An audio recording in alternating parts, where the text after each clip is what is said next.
Hi, my name is Sheila Tunke, and I will be giving my reading reflection for Graves, Chapter 5, Formulating Goals and Objectives. So at the beginning of the chapter, Graves is talking about a discussion between two teachers. One teacher has the view where they believe that the goals and objectives should be clearly written out before the course begins, while the other teacher sees the opposite, where they think that the goals should be written like after she meets with the students or whatever. Graves actually wrote that it helps to have a clear idea of the territory that needs to be covered. So that means having a clear objective. But then at the same time, it is important to follow the learner's lead as they move through the territory.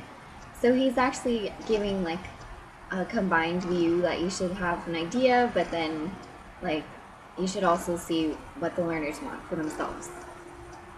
Okay, so Graves describes goals as a way of putting into words the main purposes and intended outcomes of your course.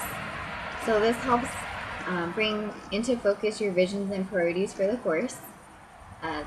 They're typically general statements, and they are an aim that the course will explicitly address in some way. And they are also future-oriented. Okay, and then he describes objectives as the different points you pass through on the journey to the destination. So the destination is the goal.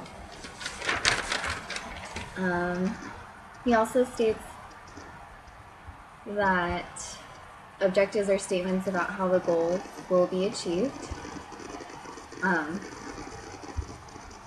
With objectives, the goal is actually broken down into learnable and teachable units, and they are a lot more specific than goals. There is actually a relationship between the goals and objectives, so the objective must relate to the goal.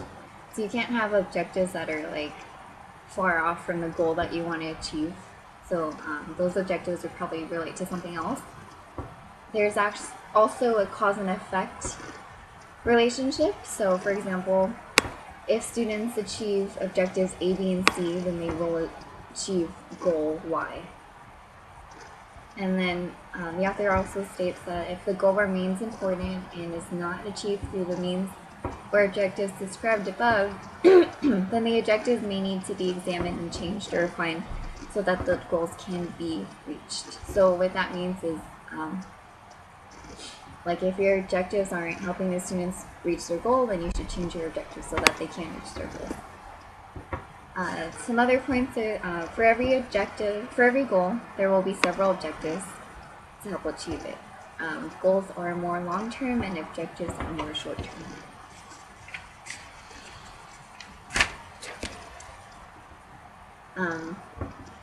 One objective can help achieve more than one goal. And then the author also goes into talking about like a lot of the ways that you can formulate goals. One of the ways that I liked was to list all possible goals and then organize them into categories. And then one of the ways that I liked for formulating objectives was that they should contain 3 components. The first component is performance. This is what students will be able to do. The second component is condition. So these are the circumstances in which learners are able to do something. And the last component is criterion, and this is the degree in which they will be able to do something. Okay, and then my comments. My first comment is I noticed that there wasn't any mention about making the objectives clear and measurable. From my past experience, my classes typically had us to make objectives that were clear and measurable, so we weren't allowed to say like something general like students will be able to understand how to write sentences, because you can't really measure understand as a verb. So it'd be more acceptable to say students will be able to understand that to write sentences there needs to be a subject and a verb. So those are like 2 components that the student needs to include so that we can clearly see that the student knows that those need to be in the sentence.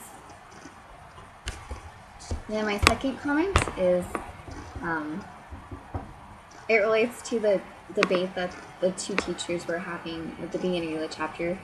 I really like how Graves talks about how it's okay to have an idea of the goals and objectives that you want for the students, but then that you should still like you should still include what the students want for themselves. Because I feel like as a teacher, I should be there to support them. Like I shouldn't just guide the classroom in the goals myself. I should see what the input of the students are. I want to be able to, like, I feel like the classroom is about them, not about me. So whatever I want isn't necessarily like what they want.